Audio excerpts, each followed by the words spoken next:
Okay, we have to do an update on Libya and the proxy war. I think it's safe for me to call it a proxy war between Egypt and Turkey at this point. Yes. And correct me if I'm wrong, Egypt does have the go-ahead. They have the go-ahead to send ground troops into Libya. What is the latest as to what's going on in Libya, which is an explosive, dangerous conflict? It absolutely is, and you're absolutely right. I mean, the Egyptian Parliament has now authorised the Egyptian government to send troops into Libya. Now, of course, Egypt is not a democracy. There was never any possibility that the Egyptian Parliament would refuse that. But the fact that the authority has been given is a clear sign that that decision has been made. So we now have a proxy war. You're absolutely right to call it that, between Turkey, which is backing the government in Tripoli, and Egypt, which is backing the government in the rest of Egypt, General Haftar's forces in the rest of Egypt. Erdogan sent forces to Libya. They turned the tide of the war. They pushed General Haftar's forces from Tripoli. They've been threatening Sirte. They've been carrying out airstrikes with drones on General Haftar's forces.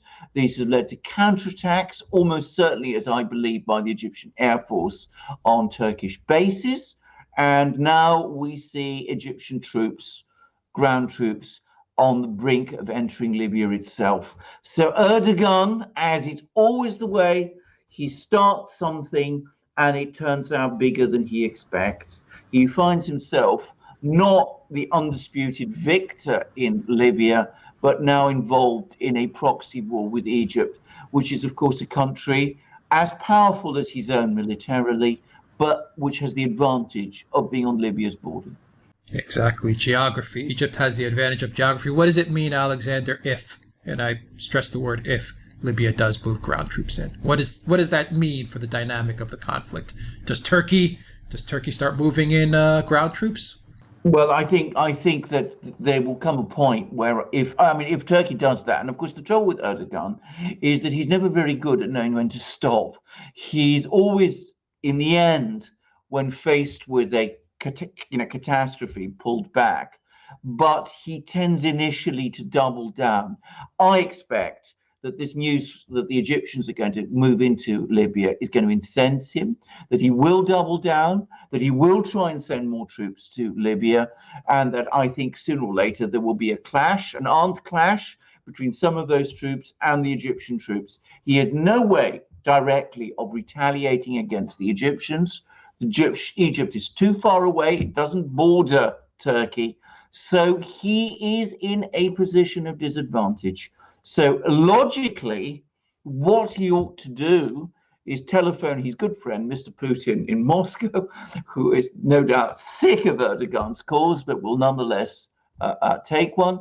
And he needs to speak to the Russians and ask them to broker a deal with the Egyptians. The Russians have good relations with Egypt, and they will no doubt help him do that, because they will try and get him out of Libya, which is really what he needs to do. This venture of Erdogan's in Libya is now on the brink of failure. Yeah, and we have to be honest with Turkey's position here. It doesn't have many allies and friends in this conflict either. Egypt is a tough one for Turkey because, like you said, they match up pretty equal with Turkey's military. They have the advantage of geography, but they also have the advantage that Russia and the US and many of the EU countries, most notably France, for example, they won't go against Egypt either. Like the US will not openly take the side of Turkey because the US also has very good relations with Egypt. The same with Russia. So Turkey is really on their own here. True? Absolutely. And of course, the Arab world, for what it's worth, is going to back Egypt also. I mean, Saudi Arabia backs Egypt on this very strongly. So does Syria, by the way. This is an interesting situation where Syria... UAE is the one country that's not... UAE is the one country that's, But overall, most Arab countries back Egypt. Egypt has the geography and it has the allies. And Turkey... the geography works against him, and he doesn't have the allies. So what he needs to do is negotiate. He made a big show in Libya. It seemed to be working in his favor. As often happens with Erdogan, he overplayed his hand. He didn't back off from Sirte. He gave this, all the indications were that he was going to march onto Sirte, this Libyan port, and now he's provoked an Egyptian reaction, which he has no real response to. How do you view, real quickly to end the video, we talk a lot about Putin, Trump, we've analyzed Erdogan as well many times. What do you make of Sisi? How do you think he is as a strategist, as he's about to take on this conflict with Turkey, as he's entering this proxy war? I think he's a much better strategist than Erdogan is. I mean, I don't want to sugarcoat Sisi at all. I'm perfectly well aware of how he came to power in what was essentially a coup. But he has consistently shown, which Erdogan has not, a proper understanding of the situation in the area around Egypt. And he has pursued a very realistic foreign policy. He's never overextended Egypt, and he's never made commitments that go beyond, that stretch Egypt too far. And he's very, very good coalition builder, which Erdogan, of course, is not. So, Egypt has a strong diplomatic support behind it.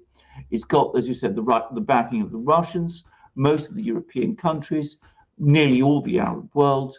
Erdogan is isolated.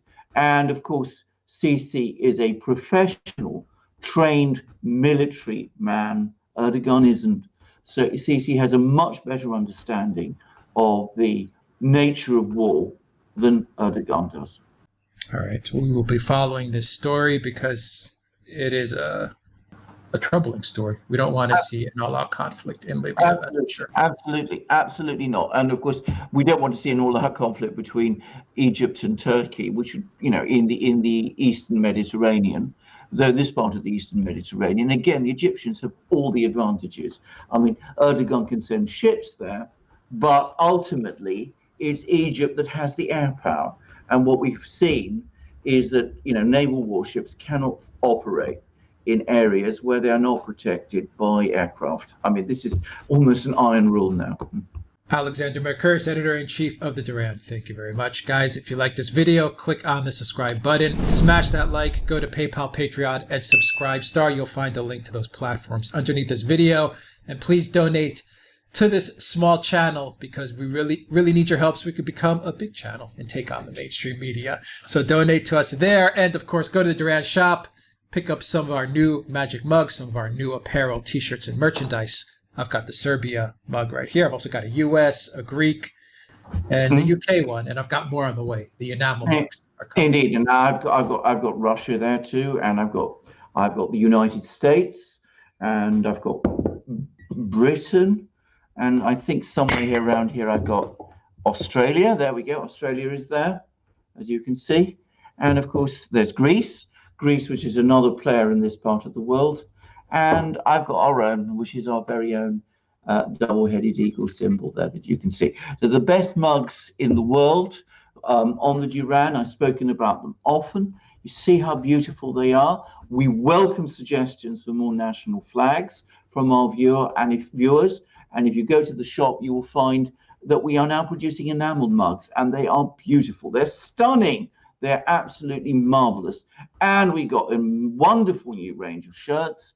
Alex is wearing one. I haven't got mine yet, but they're on the way. And at the same time, as well as those shirts, which we also have in our shop, we've got all the other things that are there: hats, hoodies, stickers, and an expanding gallery of ebooks. And as Alex rightly says, if you support us by going to our shop, we actually get bigger. Our reach extends. Our work becomes easier because we have more resources ultimately, and we can provide you with more of this content and analysis that we do. So you support the Duran, you help yourself by owning these great things, come to our shop, buy them, and achieve all these wonderful outcomes. And Alex will just remind you how to do it. You'll find the link to the Duran shop in the description box down below. And let's do a quick plug to our friends at Patriot Legacy. I think you have Patriot Beacon right there. 20% off when you use the code Duran20 when you go to their shop, Patriotic Legacy. Underneath this video, you'll find that link. 20% off. That's a great deal for a great flashlight. Absolutely, the best flashlight in the world, made in the United States, ships internationally, beautiful to look at, marvelous to hold, beautifully made, incredibly strong and rugged. It's got a tremendous beam, as you can see. You can dim it, you've got people around you. You can turn it into a sort of flashing light if you need to signal to people where you are. It's solar powered, so you don't have to worry about batteries. You've got a port which you can recharge your smartphone or laptop or tablet from. If you get lost, you've got a compass in the handle. And of course, you can also, if you need to call people, you can, sorry, it's the other one. You can press the alarm. There it goes. And you can see how good that is. And as well as the alarm, and the lights, you have various other little things. You can use it as a sort of hammer or as a tool. Or if you have to, you can break a windscreen, you cut somebody out of a seatbelt, there's a seatbelt cutter there too. And there's a magnet which you can put on the side of your car so that it's immediately accessible and at the same time out of the way. So it is the best flashlight in the world. Alex rightly calls it the Swiss Army knife of flashlights. It's a tremendous product made in the United States, but ships all over the world, from our friends at Patriotic Legacy, the Patriot Beacon. All right. And once again, you'll find the link for that underneath this video as well. Alexander Mercouris, thank you very much. Till next time, everybody, take care.